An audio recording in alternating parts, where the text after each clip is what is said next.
സുഹൃത്തുക്കളെ, നമ്മൾ മനസ്സിലാക്കേണ്ട ഒരു കാര്യം, ഈ അമേരിക്ക ഇസ്രായേൽ അച്ചുതണ്ട് വളരെ പ്രബലമായി നിലനിൽക്കുന്ന ഒരു കാലമാണിത്. ട്രംപ് അധികാരത്തിൽ വന്ന ശേഷം ഈ വലതുപക്ഷ രാഷ്ട്രീയം ശക്തി പ്രാപിക്കുകയും ലോകത്ത് എന്തും ചെയ്യാം എന്ന ഒരു ധാർഷ്ട്യം ഉണ്ടായിത്തീരുകയും ചെയ്തു. അതിൻ്റെ ഫലമായിട്ട് ട്രംപിൻ്റെ പരോക്ഷവും പ്രത്യക്ഷവുമായ പിന്തുണയോടുകൂടി ഇസ്രായേൽ നടത്തിക്കൊണ്ടിരിക്കുന്ന ക്രൂരകൃത്യങ്ങൾക്ക് ഗാസ മുനമ്പ് എന്ന് പറയുന്ന ഒരു കൊച്ചു പ്രദേശം, അതിലുള്ള 10-20 ലക്ഷം ആളുകൾ, അവിടുത്തെ കുഞ്ഞുങ്ങളും സ്ത്രീകളും ഇരയായിക്കൊണ്ടിരിക്കുന്നതിൻ്റെ ദൃക്സാക്ഷികളാണ് യഥാർത്ഥത്തിൽ ലോകം ചെറുവിരൽ അനക്കുന്നില്ല. രാജ്യങ്ങളൊക്കെ അപലപിക്കുന്നതല്ലാതെ അമേരിക്കയിൽ പോലും ലോസ് ആഞ്ചലസിലൊക്കെ വൻ തോതിലുള്ള പ്രക്ഷോഭങ്ങൾ നടക്കുന്നതല്ലാതെ അതിനുള്ള തക്കതായ പ്രതികരണവും പ്രതിഷേധവും ലോകത്ത് വേണ്ടത്ര ഉണ്ടാകുന്നില്ല എന്നതുകൊണ്ടാവാം ഇതിങ്ങനെ ഒരു അഹങ്കാരം മൂത്ത് പ്രവർത്തിച്ചു കൊണ്ടിരിക്കുന്നത്. അതിൻ്റെ ഭാഗം തന്നെയാണ് ഇറാന് നേരെ ഇപ്പോൾ ഉണ്ടായിട്ടുള്ള ആക്രമണം. യാതൊരു പ്രകോപനവുമില്ലാതെ ഗസയുടെ കാര്യത്തിലാണെങ്കിൽ ഹമാസ് പ്രകോപനമുണ്ടാക്കി എന്ന് പറഞ്ഞ് യുദ്ധത്തിനിറങ്ങി തിരിച്ച അതൊരു കാരണമാക്കി യുദ്ധത്തിന് പതിനായിരക്കണക്കിന് കുഞ്ഞുങ്ങളെയും ആളുകളെയും നിരപരാധികളെയും കൊന്നൊടുക്കാൻ ദാക്ഷിണ്യമില്ലാതെ പ്രവർത്തിക്കാനുള്ള ഒരു അനുമതി ലഭിച്ചതുപോലെ പ്രവർത്തിച്ച ഇസ്രായേൽ അത്തരത്തിലുള്ള യാതൊരു പ്രകോപനവുമില്ലാതെ എവിടെയെങ്കിലും അങ്ങോട്ട് ആക്രമിക്കാതെ നേരെ ഇറാനെതിരെ തിരിഞ്ഞിരിക്കുന്നുണ്ട്. ഇത് പശ്ചിമേഷ്യയിൽ ഒരു കുഴപ്പമുണ്ടാക്കുക, പശ്ചിമേഷ്യയിൽ രാഷ്ട്രീയ സംഘർഷമുണ്ടാക്കുക എന്നത് മാത്രം ലക്ഷ്യം വെച്ചുകൊണ്ടല്ല എന്നത് തീർച്ചയാണ്. ലോകത്തുടനീളം സംഘർഷമുണ്ടാക്കുക എന്നതാണ് ഇതിൻ്റെ ലക്ഷ്യം. ലോകരാഷ്ട്രങ്ങളിൽ എല്ലായിടത്തും സംഘർഷം സൃഷ്ടിക്കുക. കാരണം ഇറാൻ തിരിച്ചടിക്കുക എങ്ങനെയായിരിക്കുമെന്ന് പറയാൻ പറ്റില്ല. അതെല്ലാ രാഷ്ട്രങ്ങളെയും ബാധിക്കും. പണ്ട് ഇറാനിൽ വിപ്ലവം ഉണ്ടായപ്പോൾ ഹാരിസ പഹ്ലവിക്കെതിരെ 1979 നടന്ന വിപ്ലവം, ആ വിപ്ലവ സമയത്ത് ലോകത്തിൻ്റെ നാനാഭാഗങ്ങളിലും ഇറാനെ അന്നത്തെ ഭരണകൂടത്തെ അനുകൂലിച്ച അമേരിക്കക്കെതിരായിട്ട് ലോകത്തിൻ്റെ നാനാഭാഗങ്ങളിലും പ്രശ്നങ്ങളും പ്രതിഷേധങ്ങളും ഉണ്ടായിട്ടുണ്ട്. അതൊരിടത്ത് ഒറ്റപ്പെട്ടതായും ആയിരുന്നില്ല.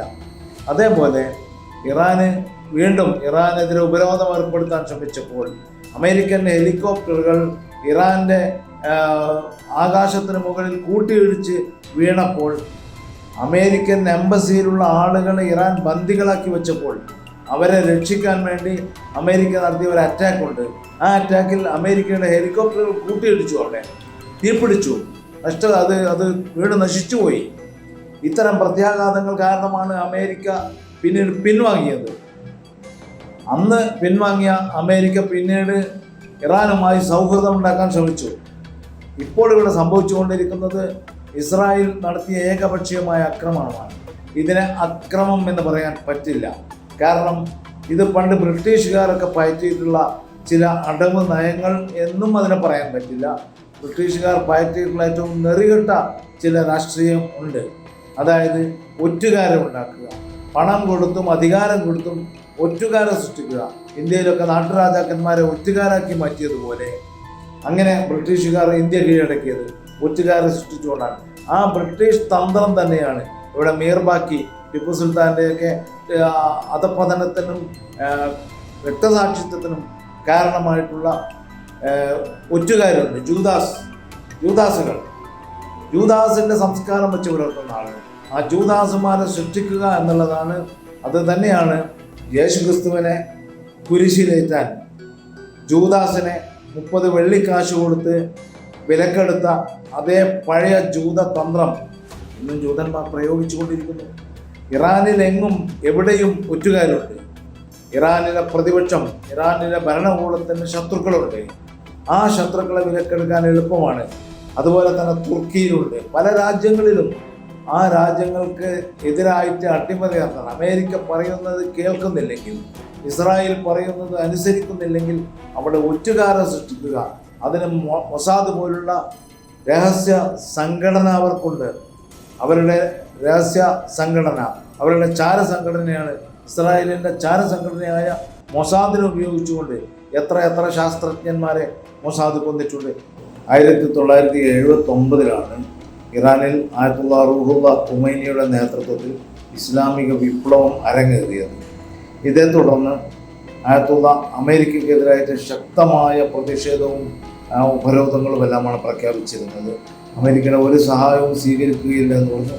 ഇതേ തുടർന്ന് അമേരിക്ക ഇറാനെതിരായിട്ട് ഉപരോധം ഏർപ്പെടുത്തി. മരുന്നില്ല, ഭക്ഷണമില്ല, യാതൊരു സഹായവും ഇറാനിലേക്ക് അയക്കാൻ അമേരിക്ക സമ്മതിച്ചില്ല. ഇപ്പോൾ ഗസയെ എவ்விதമാണ് ഇസ്രായേൽ തടഞ്ഞു നിർത്തുന്നത്, ഗസയിലേക്കുള്ള ഭക്ഷ്യസാധനങ്ങളും മരുന്നുകളും എങ്ങനെയാണോ ഇസ്രായേൽ ഇപ്പോൾ തടയുന്നത്, അതിനേക്കാൾ രൂക്ഷമായ രീതിയിലാണ് ഇറാനിലേക്കുള്ള സഹായങ്ങളും ഭക്ഷ്യവിഭവങ്ങളൊക്കെ അമേരിക്ക അന്ന് തടഞ്ഞിരുന്നത്. 1979 വിപ്ലവത്തെ തുടർന്ന് അവിടെ ശക്തമായ ചാരപ്രവർത്തനമാണ് അമേരിക്ക നടത്തിക്കൊണ്ടിരുന്നത്. നേരത്തെ അമേരിക്കയുടെ ശക്തമായ സ്വാധീനം ഇറാനിലുണ്ടായിരുന്നു. കാരണം ഷാ റിസ പഹ്ലവി എന്ന് പറയുന്ന രാജാവ്, ഇറാൻ മുച്ചോടും വാണരുളിയിരുന്ന ജനാധിപത്യ വിരുദ്ധനായ ഏകാധിപതിയായിരുന്ന രാജാവ്, സൈനിക മേധാവി കൂടിയായിരുന്ന ഷാ റിസ പഹ്ലവിയെ അട്ടിമറിക്കാനാണ്, ആ രാജാവിനെ അട്ടിമറിക്കാനാണ് ഇറാനിൽ 1979 വിപ്ലവം നടന്നത്. എന്നാൽ അന്ന് അത് ഷാ റിസ പഹ്ലവിയുടെ കാലത്ത് ചാര സ്വാധീനവും ശക്തമായ അമേരിക്കൻ സ്വാധീനവുമായിരുന്നു ഇറാനിൽ. അങ്ങനെ ടെഹ്റാനിലെ അമേരിക്കൻ എംബസി കേന്ദ്രീകരിച്ച് ചാരപ്രവർത്തനം ശക്തമായ തോതിൽ നടന്നതിനാൽ 1979 നവംബർ 4 ടെഹ്റാനിൽ അവിടുത്തെ വിദ്യാർത്ഥി സംഘടന എംബസിയിലെ 52 അമേരിക്കൻ ഉദ്യോഗസ്ഥരെ, അമേരിക്കൻ പൗരന്മാരെ തടവിലാക്കി. ആ ഒരു ബന്ധനം 444 ദിവസങ്ങളാണ് തുടർന്നത്. അമേരിക്കക്ക് ഈ 52 ബന്ദികളെയും രക്ഷപ്പെടുത്താൻ ഒരു നിലക്കും സാധിച്ചില്ല. അങ്ങനെയാണ് 1980 ഏപ്രിൽ 24 6 സൈനിക ഹെലികോപ്റ്ററുകൾ അന്നത്തെ പ്രസിഡന്റ് ജിമ്മി കാർട്ടറിന്റെ ആഹ്വാനപ്രകാരം, അയാളുടെ രഹസ്യമായ നിർദ്ദേശപ്രകാരം ടെഹ്റാനിലേക്ക് അയച്ചത് ഈ ബന്ദികളെ മോചിപ്പിക്കാനായി.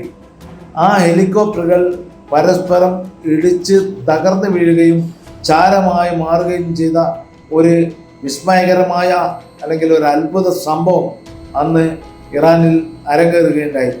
ചില ഹെലികോപ്റ്ററുകൾ മരുഭൂമിയിൽ തകർന്നു വീണു, ചിലത് ടെഹ്റാനിൽ തകർന്നു വീണു. ഈ സംഭവത്തിന് ശേഷം ബന്ദികളെ മോചിപ്പിക്കാൻ അമേരിക്കക്ക് മറ്റ് വഴികളില്ലാതെ ഈജിപ്തിൽ വെച്ച് ഒരു കരാർ ഒപ്പിടുകയാണ് ചെയ്തത്. അതിനുശേഷവും ഇറാനിലുള്ള അമേരിക്കൻ ചാരപ്രവർത്തനം തുടർന്നുകൊണ്ടിരുന്നു. അതിപ്പോഴും തുടർന്നുകൊണ്ടിരിക്കുന്നു.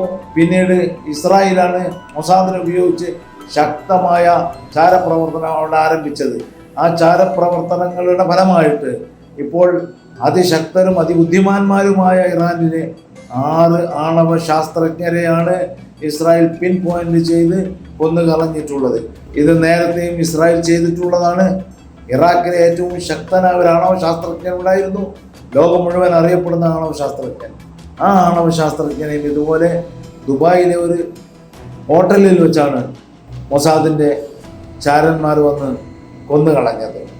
ഇതുപോലുള്ള ലോകത്തുടനീളമുള്ള നിരവധി ശാസ്ത്രജ്ഞന്മാരെയും വലിയ വലിയ ഉദ്യോഗസ്ഥന്മാരെയും സൈനിക മേധാവികളെയും രാഷ്ട്ര മേധാവികളെയും ഒക്കെ കൊന്നുകളയുന്ന നീചപ്രവർത്തനം, ഇങ്ങനെ മുന്നറിയിപ്പില്ലാതെ രഹസ്യപ്രവർത്തനങ്ങളിലൂടെ വിവരങ്ങൾ ശേഖരിച്ച് കൊന്നുകളയുന്ന നീചപ്രവർത്തനം ഇസ്രായേൽ കുറെ കാലമായി തുടർന്നു വരികയാണ്. അതിൻ്റെ ഭാഗമാണ് ഇപ്പോൾ ഇറാൻ്റെ 6 ശാസ്ത്രജ്ഞരെ തബരീസിൽ ഇസ്രായേൽ കൊന്നുകളഞ്ഞിട്ടുള്ളത്. അത്തരത്തിലുള്ള തന്ത്രങ്ങൾ, കപടതന്ത്രങ്ങൾ, മനുഷ്യരെ പറ്റിക്കുന്ന ചതിപ്രയോഗങ്ങൾ നടത്തിക്കൊണ്ടുള്ള ലോകത്തിലെ ഒരു നൈതിക മാനദണ്ഡങ്ങളും പാലിക്കാത്ത ഇസ്രായേലിൻ്റെ നിഷ്ഠൂരതകളും ക്രൂരതകളും എന്നും ലോകത്ത് പഴയ ഹിറ്റ്ലർ എങ്ങനെയായിരുന്നുവോ ജൂതന്മാരോട് അനുവർത്തിച്ചിരുന്നത് അതിനേക്കാൾ 10 മടങ്ങ് ക്രൂരമായിട്ട് ലോകത്തുള്ള നിരപരാധികളായ മനുഷ്യരോട്, മാനവികതയോട്, മനുഷ്യത്വത്തോട് ഇന്നവർ പ്രവർത്തിച്ചു കൊണ്ടിരിക്കുന്നതായിട്ട് കാണുന്നു. അതിൻ്റെ ഏറ്റവും പുതിയ തെളിവാണ് ഇറാന് നേരെയുള്ള ഈ പരാക്രമം. അത് ഇറാൻ എങ്ങനെ തിരിച്ചടിച്ചാലും അത് പെട്രോളിനെ ബാധിക്കും, പെട്രോൾ ഡോളറിനെ ബാധിക്കും, ലോക സാമ്പത്തിക നിലയെ ബാധിക്കും, പശ്ചിമേഷ്യയുടെ സാമ്പത്തിക സാമൂഹിക സന്തുലനത്തെയും അത് ബാധിക്കും. അതുകൊണ്ട് ജാഗ്രതയോടെ ഇരിക്കേണ്ട ഒരവസ്ഥാവിശേഷമാണ് സംജാതമായിട്ടുള്ളത് എന്ന് മാത്രം പറഞ്ഞുകൊള്ളു.